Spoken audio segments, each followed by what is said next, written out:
ലോകകപ്പ് യോഗ്യത മൂന്നാം റൗണ്ടിലെ ആദ്യ പോരാട്ടങ്ങൾക്കുള്ള ഖത്തർ ടീമിനെ പ്രഖ്യാപിച്ചു. സെപ്റ്റംബർ 5-ന് UAE-ക്കെതിരെയാണ് ആദ്യ മത്സരം. ലോകകപ്പ് യോഗ്യത ഉറപ്പിക്കാനുള്ള നിർണായക പോരിൽ ശക്തരായ എതിരാളികൾക്കൊപ്പം ഗ്രൂപ്പ് എയിലാണ് ഖത്തർ പന്ത് തട്ടുന്നത്.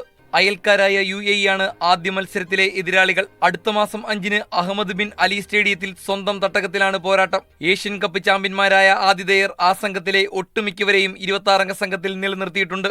ഇതോടൊപ്പം അണ്ടർ 23 ടീമിലെ താരങ്ങൾക്കും വെറ്ററൻ താരങ്ങളായ അസീം മഡിബോ, കരീം ബൗദിയാഫ് എന്നിവർക്കും കോച്ച് മാർക്കോസ് ലോപ്പസ് സംഘത്തിൽ ഇടം നൽകിയിട്ടുണ്ട്. ഇരുവരും ദീർഘകാലത്തിനു ശേഷമാണ് ദേശീയ ടീമിൽ കളിക്കാനെത്തുന്നത്.